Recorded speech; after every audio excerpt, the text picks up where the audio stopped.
Good day mga ka-Wizard Moto, at welcome back ulit sa ating channel.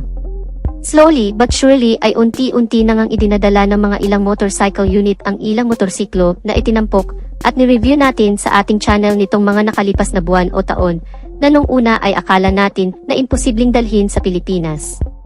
Katulad na lamang ng Kymco Ki-R V160, Fecon Venture 150, Aprilia Is RGT 200, Skygo Lifan Ki PV150, Isway Jet X150, Suzuki Avenis 125, at iba pa. At ngayon ay idagdag na natin sa listahan ang isa na namang panibagong scooter na pang dual purpose, walang iba kundi ang bagong Bristol EDX 160 na rebranding ng SANY ADV 150. So yes, Bristol po ang nakakuha ng SANY ADV 150, na dati na rin nating itinampok sa ating channel taon na ang nakalipas nung una itong pinakilala sa motorcycle show sa China. So kung mapapansin nga natin ay halos pang dual purpose ang mga bagong scooter na nagsisilabasan ngayon sa merkado at idinadala sa Pilipinas. Ibig sabihin lang nun ay very in demand lang talaga at mas gusto ng karamihan ang ganitong klase na motorsiklo na sa pagkakatanda natin ay inumpisahan ng Honda motorcycle sa kanilang Honda ADV 150, ilang taon ang nakalipas mula ngayon.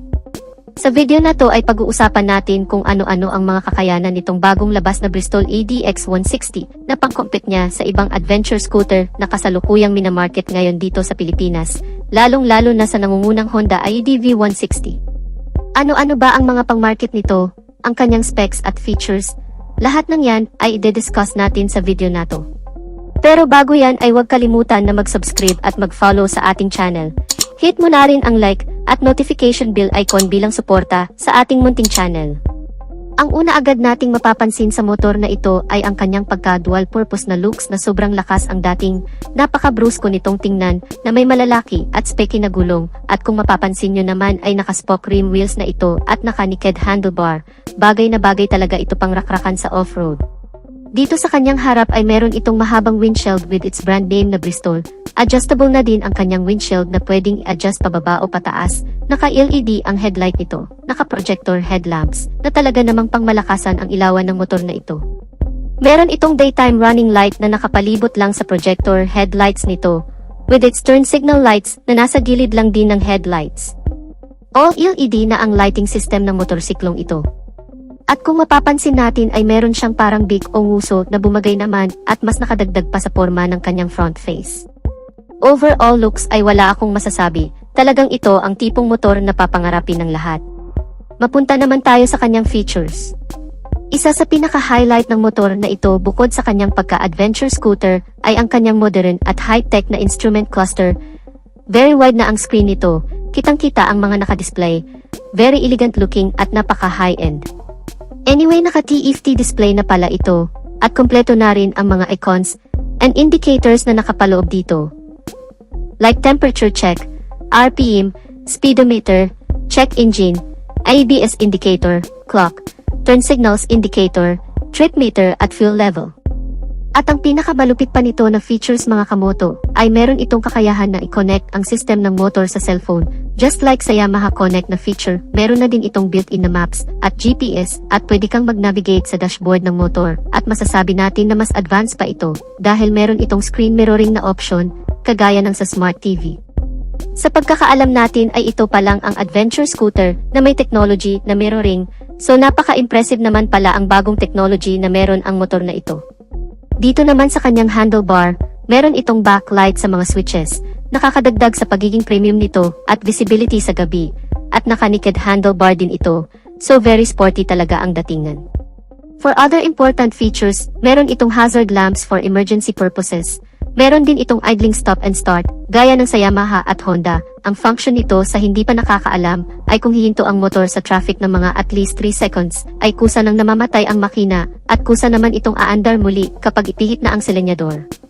Ang purpose nito ay para mas makatipid sa gas, makapahinga ang makina, at makabawas din at least sa polusyon.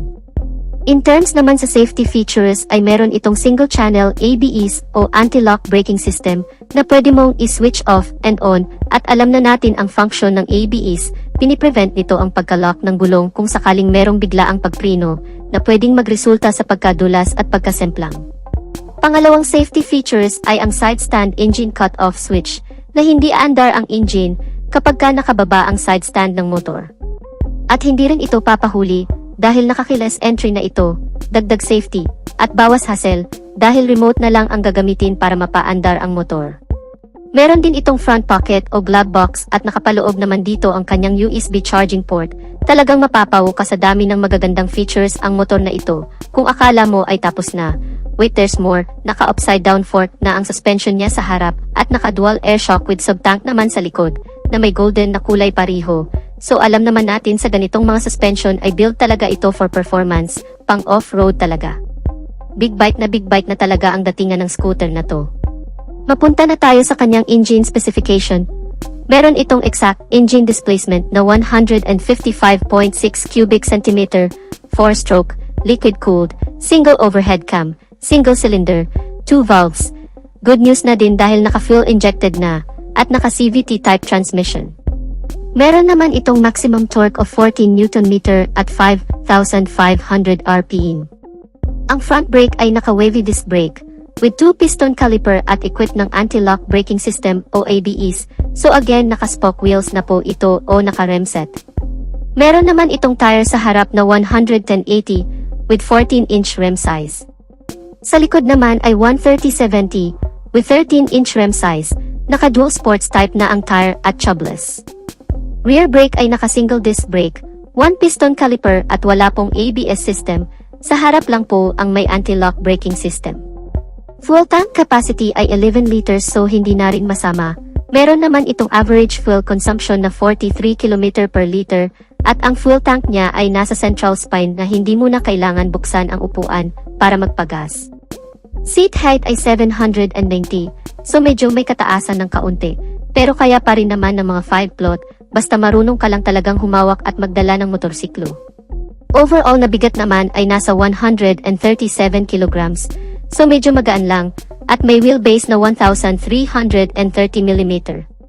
Ang kanyang underseat compartment naman ay very spacious na din at kasya ang isang full face na helmet at may extended na space pa para paglagyan ng ibang mga gamit. Naka 2-tone pala ang upuan ng scooter na to. So sa datingan ng Bristol ADX 160 ay meron itong kamukha sa Hyundai XAD V750. Naka top box ready na din pala ang grab bar niya sa likod. At napaka-astig din ang design ng kanyang tail light, all LED na po ang lighting system ng motor na ito. Meron pala itong dalawang color variation, which is red and black, so ang datingan ng motor na ito ay talagang sulit na sulit at hindi talaga tayo tinipid sa external design, pati sa kanyang engine specs at features ay talaga namang very modern at high-tech, kaya hindi na nakapagtataka na within 12 hours ay na-sold out na agad ang initial batch nito na 30 units, bago pa man ang official launching nito. At isa din sa dahilan niyan ay nag-offer sila ng 20,000 na introductory discount. So mabibili mo na lang siya sa halagang 158,000 pesos, instead of 178,000 pesos na kanya namang suggested retail price. So ano ang masasabi mo sa bagong adventure scooter na Bristol ADX 160?